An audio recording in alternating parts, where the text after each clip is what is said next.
ఏపీలో స్త్రీ శక్తి పథకంతో ఆర్టీసీ బస్సుల్లో ఒక్కసారిగా రద్దీ పెరిగింది. 15 ఆగస్టున ప్రారంభమైన ఉచిత బస్సు ప్రయాణం ప్రస్తుతం ఎలా అమలవుతోంది? మహిళలు ఏమంటున్నారు? బస్సుల సంఖ్య మరింత పెంచాల్సిన అవసరం ఉందా? చూద్దాం. ఏపీలో ఉచిత బస్సు ప్రయాణంపై మహిళల్లో హర్షాతిరేకాలు వ్యక్తమవుతున్నాయి.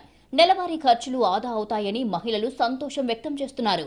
స్వాతంత్ర దినోత్సవం సందర్భంగా అతివకు కానుకగా ఏపీ ప్రభుత్వం స్త్రీ శక్తి పథకాన్ని లాంఛనంగా ప్రారంభించింది. ఇప్పటి వరకు లక్షలాది మంది మహిళలు ఉచిత ప్రయాణాలు చేశారు. గుర్తింపు కార్డు చూపిస్తే చాలు కండక్టర్లు జీరో ఫేర్ టికెట్ ఇస్తున్నారు.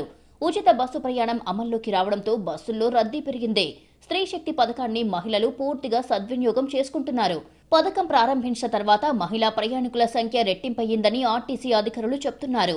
ఉద్యోగాలు చేసే మహిళలకు నెలకు 1500 నుంచి 2000 వరకు ఆదా అవుతుందని, రెగ్యులర్ గా ప్రయాణాలు చేసే వాళ్లకు ఇది మరింత ఉపయోగపడుతుందని అంటున్నారు. సేవింగ్స్ అయినట్టేనండి. 2500 అంటే సేవింగ్స్ మాకు అవి. ఇది చాలా ఉపయోగకరంగా ఉంది. ఇది డబ్బులు సేవ్ చేసుకోవచ్చండి, పిల్లల చదువు కోసం కానీ ఏదైనా కానీ ఇది మనకు మిగిలినట్టే కదండి. గవర్నమెంట్ మా గురించి ఇది ప్రొవైడ్ చేయడం వల్ల మాకు సేవ్ అవుతుంది. మంత్లీ 1000 వరకు నాకైతే సేవ్ అవుతుంది. కొత్త వలస టు ఎన్ఏడి వరకు ట్రావెల్ చేస్తాను. 1000 వరకు నాకు సేవ్ అయినట్లే కదా. Aadhaar card, pan card, ration card physical గా ఉంటేనే అనుమతి ఇస్తున్నారు సిబ్బంది.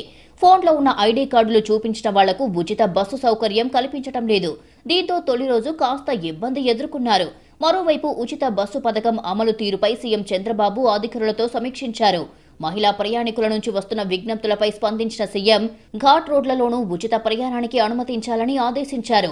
గడిచిన 30 గంటల్లో 12 లక్షల మందికి పైగా మహిళలు ఆర్టీసీ బస్సుల్లో ఉచితంగా ప్రయాణించినట్టు అధికారులు సీఎంకు వివరించారు. 18 నుంచి బస్సుల్లో రద్దీ మరింత పెరుగుతుందని అధికారులు భావిస్తున్నారు. ఆధార్ జిరాక్స్, సెల్ ఫోన్లో సాఫ్ట్ కాపీని అనుమతించే అంశంపై పరిశీలిస్తున్నారు.